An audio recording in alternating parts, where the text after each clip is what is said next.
जय गुरु जी। शुक्राना गुरु जी। गुरु जी महाराज का लख लख शुक्राना और सारी संगत जी का भी शुक्राना। संगत जी, हम सभी बहुत खुशकिस्मत हैं कि गुरु जी ने हमें अपनी शरण में लिया है। संगत जी, गुरु जी जब से हमारी लाइफ में आए हैं, गुरु जी ने हर एक कमी को किस तरह से पूरा किया है। जब हमें एक पिता के साथ की जरूरत होती है तो गुरु जी हमें एक पिता की तरह संभालते हैं। जब हमें एक भाई की जरूरत होती है तो गुरुजी एक भाई की तरह हमारे हर पल अंग संग रहते हैं, हमें प्रोटेक्ट करते हैं। संगत जी, हम गुरुजी को जब जब जिस जिस रूप में याद करते हैं उस तरह से गुरुजी हर पल हमारे साथ हमेशा रहते हैं, अंग संग सहाय रहते हैं।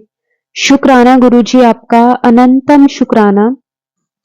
संगत जी, आज का सत्संग बहुत ही प्यारा सत्संग है। गुरु जी की बहुत प्यारी बेटी द्वारा इस सत्संग को शेयर किया गया है। सत्संग को पूरा अंत तक जरूर सुने। अगर आप भी अपना सत्संग शेयर करना चाहते हैं तो डिस्क्रिप्शन में व्हाट्सएप नंबर और जीमेल आईडी दी हुई है। आप उस पर सत्संग को लिख के, रिकॉर्ड करके या फिर वीडियो बना के हमें भेज सकते हैं। गुरु जी की आज्ञा से आपका सत्संग भी सारी संगत जी के साथ जरूर शेयर किया जाएगा। तो चलिए संगत जी, आज हम गुरु जी से इजाजत लेते हुए सत्संग को शुरू करते हैं। जय गुरु जी। शुक्राना गुरु जी। अनंतम अनंतम शुक्राना गुरु जी। ओम नमः शिवाय। शिव जी सदा सहाय। ओम नमः शिवाय। गुरु जी सदा सहाय। जय गुरु जी। शुक्राना गुरु जी। मैंने मेरे लास्ट सत्संग में शेयर किया था कि मैं मेरे आसपास बुरा चाहने वालों से बहुत ज़्यादा परेशान हूँ और गुरु जी बचा रहे हैं। और इसी बीच ऐसा भी हुआ कि लास्ट मंथ मेरे डैड की डेथ भी हो गई। तो अचानक क्या हुआ कि गुरु जी ने ऐसा सिचुएशन क्रिएट कर दिया कि मैं उन सारे बुरे चाहने वाले लोगों से एक साथ दूर हो गई एक बार में। और अब गुरु जी के बार बार मैसेजेस आते हैं कि कुछ रिश्तों से दूर हो जाना अच्छा होता है तुम्हारे लिए, तुम्हारी भलाई के लिए किया है और तुम टेंशन मत लो, मैं तुम्हारे साथ हूँ, मैंने तुम्हारी डोर खुद पकड़ रखी है, आगे सब कुछ तुम्हारा अच्छा ही होगा। आज सुबह की बात है, मैंने सोचा कि यूट्यूब पे गुरु जी का सत्संग सुनते हैं। तो जैसे ही मैंने यूट्यूब खोला उसमें एक मैसेज आया कि मेरे स्वरूप के सामने गुलाब का फूल रखो, तुम्हारी बहुत बड़ी एक बीमारी है, उसको ठीक करना है। मैं उठी, मैंने गुलाब का फूल गुरुजी के स्वरूप के सामने रखा और उसके बाद मैं आके लेट गई थोड़ी देर के लिए और उसमें मुझे कुछ देर के लिए नींद आ गई। मैंने सपने में देखा कि एक सिर है जिसके कान के ऊपर कैंसरस बड़ा सा घाव हो रखा है और गणपति, छोटे गणपति नाचते नाचते आ रहे हैं और म्यूज़िक बज रहा है गणेशा गणेशा। और उसके तुरंत बाद किसी ने उस जो सिर पे जो कैंसरस घाव हुआ था कान के ऊपर, उस पर किसी ने आके ढेर सारा शहद उड़ेल दिया और उसके बाद मेरी नींद खुल गई। मेरे सिर में कान के ऊपर कैंसर होने वाला था, गुरुजी ने उसे शुरू होने से पहले ही ठीक कर दिया। जय गुरु जी। गुरु जी हमेशा साथ हैं, हमेशा हमेशा साथ हैं। जब मेरे डैड की डेथ हो गई तो जब मैं ज़्यादा परेशान होती थी तो मैं रोती थी। कभी सत्संग सुनने जाती थी तो उसमें फ्रीक्वेंटली बार बार यही मैसेज आते थे कि तू रोया मत कर, तू रोती है तो मुझे भी तकलीफ होती है। पिता मानती भी है और चिंता भी करती है। गुरुजी ने इतना संभाला है कि जब खराब टाइम निकल भी रहा होता है तो ऑफ कोर्स जो कर्म करते हैं खराब टाइम की वजह से वो तो इंसान को कुछ झेलना पड़ता है, लेकिन जब आपको कॉन्फिडेंस है कि आपका भगवान, आपके गुरु आपके साथ है तो कम से कम दिल के कोने में तो उजाला रहता है। Then you are absolutely sure that okay, you are protected by divine. It's just your life is burning your karmas by giving you some difficulties in life. तो गुरु जी पल पल साथ है। मैं गुरुजी से जनवरी में जुड़ी थी 2023 में। उस वक्त मैं और मेरी फैमिली बुरा चाहने वाले लोगों से बहुत ज़्यादा परेशान थे। तो मैं बड़े मंदिर भी कई बार जाके आई, 8-9 बार जाके आई। गुरुजी ने बुलाया और लंगर प्रसाद भी चखाया मुझे 8-9 बार। इसी बीच मार्च में मेरे डैड की डेथ भी हो गई। तो गुरुजी से मिलने के बाद उनके आसपास होने का एहसास हमेशा से होता था, बट शायद कुछ ज़्यादा कर्म खराब रहे थे मेरे, इसलिए जो एडवर्सिटीज़ थी वो कम होने का नाम नहीं ले रही थी। फिर मेरे डैड के डेथ के बाद कुछ कुछ परतें और खुली बुरा चाहने वाले लोगों की, और मुझे एकदम से उस माहौल से निकल जाना पड़ा और दूसरी जगह शिफ्ट होना पड़ा। और ये बहुत ही फटाफट हुआ, इतनी फटाफट हुआ कि अभी तक भी बिलीव करने में प्रॉब्लम हो रही है मुझे। प्रॉब्लम नहीं हो रही है, मतलब ठीक है, बट ये एक लाइफ का नया चैप्टर ऐसा स्टार्ट हो गया जहां फिलहाल तो मुझे कोई क्लू नहीं है कि मैं क्या करने वाली हूँ। बट ये है कि मैं उस दलदल से निकल के बाहर आ गई एकदम से। और ये इतने पिछले 2-3 सालों में इतने सारे रेड फ्लैग्स मुझे माता रानी ने दिखाए थे इन सब लोगों के, बट कुछ ऐसा था जो मुझे रोक रहा था, कुछ ऐसा शायद अभी वो टाइम नहीं आया था कि मुझे इन सब चीज़ों से, ऐसे लोगों से सबसे दूर होना पड़ेगा। ब्लैक मैजिक की बहुत भयंकर तरीके से शिकार रही हूँ मैं। I lost my dad to black magic, और इतना ज़्यादा ये एविडेंट रहा है ब्लैक मैजिक पिछले 2 सालों से मेरे लिए। Every time I was dying and I didn't know what is happening to me. तो जब मैं नई जगह शिफ्ट हो गई तो मैंने देखा कि जो विला का नंबर है वो भी, उसमें भी गुरुजी का नंबर है। और फिर यहाँ एक आधी चीजें जो मैंने खरीदी उसमें भी, अब मैंने फुटवेयर देखा एक, तो यूजुअली मेरे पैरों का साइज 6 पड़ता है, लेकिन अब जब ट्राई करने गई तो मुझे 7 नंबर की फुटवेयर आई। वो एक गुरुजी ने 7 नंबर की ब्लेसिंग दे दी। तो विला का नंबर और 7 नंबर की ब्लेसिंग और 7 नंबर की चप्पल, ये 2 7 नंबर की ब्लेसिंग्स वैसे भी हो गई। तीसरी 7 नंबर की ब्लेसिंग ये हो गई कि मेरे बैंक अकाउंट में जो हमारा रेवेन्यू बनता है वो भी 7,000 कुछ में आ गया इस साल का। और 7 नंबर की लाइन से ब्लेसिंग्स मिलती जा रही है। कुछ चीज़ें मैंने ऑर्डर करी थी, तो जो चीज़ें अगले 1-2-3 दिन में आने वाली थी वो एक साथ कुल मिला के 7 ऑर्डर्स थे, वो सारे धमाकाए घर पे, एक ही दिन ऑर्डर डिलीवर हो गया सारा कुछ। तो गुरुजी की जो महिमा है वो बहुत बड़ी है। पिछले 2 सालों में मैंने बहुत कुछ खोया है, बहुत कुछ खोया है, और मेरे डैड का गुजरना भी जो था वो उसकी लिमिट क्रॉस हो गई थी खोने की। तो सब कुछ खोने के बाद फिर मुझे एहसास हुआ कि यहाँ मैंने बहुत ट्राई कर लिया था, जहाँ मैं मेरे पेरेंट्स के साथ रह रही थी। मैंने हर चीज ट्राई की थी कि मतलब सब ठीक हो जाए, सब ठीक हो जाए, लेकिन कुछ ठीक नहीं हो रहा था। जॉब से भी इतनी प्रॉब्लम्स आ रही है। तो फिर मुझे अंदर पता नहीं कहाँ से हिम्मत आई कि मैं बस जरा सा सामान लेके और मैं वो जगह छोड़ के आ गई। हालत कुछ ऐसी थी कि मुझे ब्लैक मैजिक की वजह से इतना ज़्यादा डिप्रेशन में डाल दिया गया था कि जब मैं शिफ्ट हुई नई जगह तो मैं 4 दिन तक घर से बाहर नहीं निकली, और बहुत कम खाना खा के मैंने टाइम गुजारा। ऐसा नहीं है कि मेरे पास पैसे नहीं हैं, या फिर ऐसा नहीं है कि मुझे खाना मिल नहीं सकता। मेरे दिल में ऐसा डर बैठ गया था कि मैं बाहर निकलूंगी तो लोग मुझे देखेंगे और हर कोई मेरे पे ब्लैक मैजिक करेगा। इस तरीके की मेरी सिचुएशन थी। तो आप अंदाजा लगा सकते हैं कि एक लड़की को जब घर से निकलना हो और जब उसको पता नहीं है कि वो कब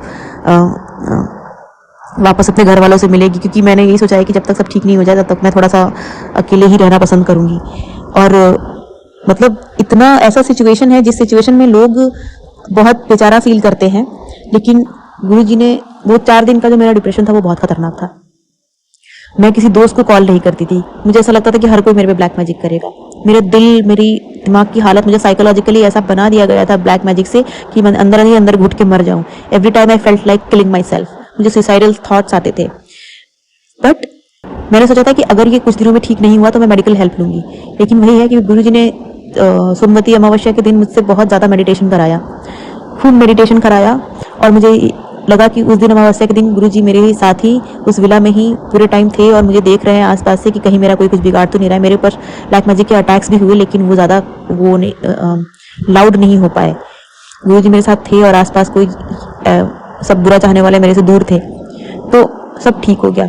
उसके बाद जब वो 4 दिन निकल गए और मैं रोज गुरुजी का ध्यान कर रही हूँ, मुझे ऐसा लगा कि भले ही अभी मैं बेस्ट फेज ऑफ मेरे लाइफ में नहीं पहुंची हूँ, लेकिन मेरे इतने बड़े दलदल से गुरुजी ने मुझे निकाला है, तो शुक्राना करूं भी तो कितना करूं, काफी नहीं है। मेरे डैड को गुजरे हुए 1 महीने से ऊपर हो गया। मैं हर दिन में कम से कम 12 बार रोती थी ठीक है, डैड के जाने का दुख हर किसी को होता है, लेकिन वो जो डिप्रेशन में मुझे भेजा गया था वो ब्लैक मैजिक की वजह से था। वो उसका अंदाजा मुझे अब लगा जब वो इतनी जम के जब गुरुजी ने मुझसे मेडिटेशन कराया था। जब 4 दिन हो गए तब मेरे दिल में ख्याल आया कि मैं ना अपने कुछ दोस्तों से बात करती हूँ फोन करके, और बहुत अगर ऐसा है दिल में डर है तो मैं ज्यादा से ज्यादा उन लोगों को ये नहीं बताऊंगी कि मैं कहाँ हूँ, क्योंकि गुरुजी ने दिमाग में मेरे ये थॉट डाला था कि ब्लैक मैजिक में प्लेस का बहुत मतलब इंपॉर्टेंस होता है। जो ब्लैक मैजिक करता है उसको अगर आपका प्लेस पता है तो बहुत कुछ आपका बिगाड़ सकता है। हाँ, ज्यादा तब बिगाड़ सकता है जब आपके घर में अगर उसकी एंट्री मिले कुछ आके डाल उल के जाने के लिए, चाहे जो भी हो। तो ये तो खैर ब्लैक मैजिक का एपिसोड नहीं है, तो गुरुजी की बात है। तो ये सब चीजें गुरुजी ने मेरे दिमाग में कहीं ना कहीं से इन्फॉर्मेशन डलवाई, कुछ यूट्यूब से, कुछ किसी से सुन के, कुछ अपने आप ख्याल देके, ये सब चीजें हुई। तो मैंने मेरे 2 दोस्तों से 4 दिन बाद बात करी, और उसके बाद मेरा डिप्रेशन 0% भी नहीं है। अब मेरा डिप्रेशन पूरी तरीके से चला गया है। और आज मैंने अपनी एक तीसरी दोस्त से बात की, उसको मैंने बताया कि मतलब मेरे दोस्तों में किसी को मेरा लोकेशन नहीं बताया था, उसको मैंने बताया कि मैं इस वक्त कहाँ पे शिफ्ट हुई हूँ, तो आप आ सकती हो मेरे वहाँ, ऐसा करके। तो मतलब अब जाके मुझे थोड़ा सा मतलब सब कुछ अब नॉर्मल लग रहा है कि नॉर्मल हो रहा है अब सब कुछ। मेरा जो डिप्रेशन था वो मेडिकल कंडीशन नहीं थी, वो कुछ ऐसा था कि मेरी कुछ अपनी प्रॉपर्टीज थी और उसको हथियाने के लिए मेरे चाहने वालों ने, मतलब मेरा बुरा चाहने वालों ने इस तरीके से हरकत करी थी। और कुछ ब्लैक मैजिक में ऐसी भी फैसिलिटी होती है कि अगर आपके पास कुछ अच्छा है और अगले के पास कुछ ऐसा नहीं है तो उसको स्वैप करा देना, एक्सचेंज कर देना ब्लैक मैजिक से। आपकी किस्मत में अच्छी शादी लिखी है, उसकी किस्मत में अच्छी शादी नहीं है तो वो स्वैप करा देंगे। आपकी किस्मत में अच्छी जॉब है, उनकी किस्मत में अच्छी जॉब नहीं है तो वो स्वैप करा देंगे। तो कई सारे लोग इस लालच में एक साथ मिलके ब्लैक मैजिक भी कर रहे थे, और कुछ ऐसा भी हो गया, सिचुएशन क्रिएट हो गई कि घर वाले भी जब आपके ऊपर ब्लैक मैजिक का असर था तो मैंने बहुत समझाने की कोशिश की। मैंने 2 साल लगा दिए अपने घर वालों को समझाने के लिए, बट किसी को समझ में नहीं आया, कोई सुनने को तैयार नहीं है। फिर मैंने बस गुरुजी से बोला कि गुरुजी एक काम करती हूँ, फिलहाल तो मैं निकलती हूँ यहाँ से निकल के जब मेरी खुद की हालत ठीक हो जाएगी ना, तब मैं आपसे अपने घर वालों के लिए भी अरदास करूंगी कि कुछ कर दीजिए इन लोगों के लिए भी। तो ऐसे चल रहा है। जब मैं जनवरी से जुड़ी थी गुरुजी से, मुझे बहुत डिफरेंस अपने लाइफ में दिखते थे, लेकिन कोई ऐसा फोर्स था जो मुझे बहुत ज्यादा मतलब ब्लैक मैजिक का जो असर था मेरे ऊपर इसलिए ज्यादा हो रहा था कि मेरे घर में एक चीज में ब्लैक मैजिक करके रखा गया था। कोई इंटरनल मेमोरी है, मुझे क्या पता कौन है, जिसको मेरे घर का बहुत ज्यादा एक्सेस है।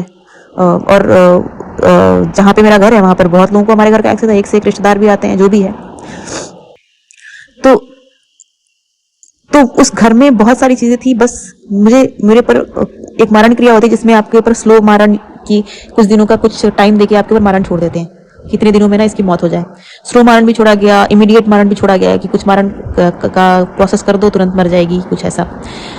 डैड पे तो वो काम कर गया, शायद एज थी कुछ, इतनी भी एज नहीं थी, लेकिन अब जो एज थी वो एज की वजह से हो या जो भी हो, एक अपने कर्म भी होते हैं जो अपने कर्म की आपके कर्म पे रिस्पॉन्ड करते हैं ब्लैक मैजिक पे या फिर किसी चीज पे। तो हो सकता है वो पापा का कम पड़ गया हो, चाहे जो भी हो। तो मेरा जो था शायद वो ज्यादा मानने की वजह से, या पुराने इस जन्म का तो कुछ मुझे अच्छा कर्म ऐसे याद नहीं है जो इतना कंट्रोल कर सके, लेकिन शायद पुराने जमाने के कुछ अच्छे कर्म रहे होंगे जिसकी वजह से थोड़ा ब्लैक मैजिक पे भी कंट्रोल हुआ। गुरुजी का साथ तो था ही। तो उन्होंने मुझे उस दलदल से निकाला। जब मैं उस दलदल से निकली तो मेरे दिल में इतना डर, मतलब पिछले 2 साल में मेरी पर्सनालिटी ही अपसाइड डाउन हो गई थी। मतलब मेरा कॉन्फिडेंस वगैरह सब ब्लैक मैजिक से खत्म कर दिया गया था। तो जब मैं यहाँ आई तो मुझे ऐसा लग रहा था कि मैं क्या करूं, मैं कैसे करूं, मैं कहाँ जाऊं। 4 दिन तक मैं घर से बाहर नहीं निकली। बहुत डर था दिल में। कोई घर में अगर आने की, अंदर घुसने की कोई कोशिश भी करता था, किसी को मान लो कुछ सामान वामान मंगा दिया मैंने, तो मुझे ऐसा लगता था हे भगवान ये भी घर में कुछ डाल के ना चला जाए। इस तरीके का डर होता था दिल में। मगर वो 4 दिन जाने के बाद जब काफ़ी मेडिटेशन वगैरह हुआ तब आराम, मतलब अब मेंटली मैं बिल्कुल ठीक हूँ। अब दिल में कोई डर नहीं है। अब बिल्कुल I am mentally ready to start my life. बस मुझे लग रहा था कि इसी चीज़ की कोशिश मेरी माता रानी और गुरुजी कर रहे थे कि मैं वो घर जल्दी से जल्दी छोड़ूं जहाँ मैं रह रही थी और मैं बाहर आऊँ। तो मैं बाहर आ गई उस घर से, दूसरी जगह शिफ्ट हो गई। तो सच्चाई ये है कि इस वक्त मैं बिल्कुल सिर्फ मतलब जैसे हम लोग पैंडेमिक से पहले बाहर जॉब के लिए और पढ़ाई के लिए रहते थे, फैमिली से दूर अपने फ्रेंड्स के बीच में, अब वैसे ही लाइफ हो गई है। बट हाँ, हर बार ऐसा होता था कि साल में कई बार घर जाएंगे, लेकिन इस बार नहीं पता कि अब मैं कब घर जाऊंगी साल में, क्योंकि मैं सच में उतना कॉन्फिडेंस पहले इकट्ठा करना चाहती हूँ कि अब ब्लैक मैजिक मेरा कुछ नहीं कर पाएगा, तभी मैं जाऊँगी घर पे। बाकी मैं फ़ोन पे बस फ़िलहाल रहूँगी। गुरुजी की तरफ से यही मेरे को सोच डेवलप हो रही है। गुरुजी ने हाथ ऐसा पकड़ा हुआ है कि बस बहुत कुछ हो सकता था मेरे साथ, लेकिन मैं बिल्कुल ठीक हूँ। और गुरुजी हमेशा कहते हैं कि मैंने तेरे हाथ पकड़ लिया ना, तो अब कभी छोड़ूंगा नहीं और तुम हमेशा ठीक रहोगी। तो मैं ऐसे ही अपने सत्संग शेयर करती रहूँगी। गुरुजी पे भरोसा करना बहुत ज़रूरी है। मेरे साथ जितना भी बुरा हुआ हो, लेकिन भगवान ने सबसे अच्छी चीज़ ये की है कि मेरे गुरुजी में, मेरे भगवान में हमेशा भरोसा बना रहा, विच इज़ वेरी इंपॉर्टेंट। तो मेरा जो सत्संग आंटी जी को मैं हमेशा भेजती हूँ, उन आंटी जी को भी मैं थैंक यू बोलती हूँ। बहुत अच्छा काम कर रही है वो सबके सत्संग शेयर करके।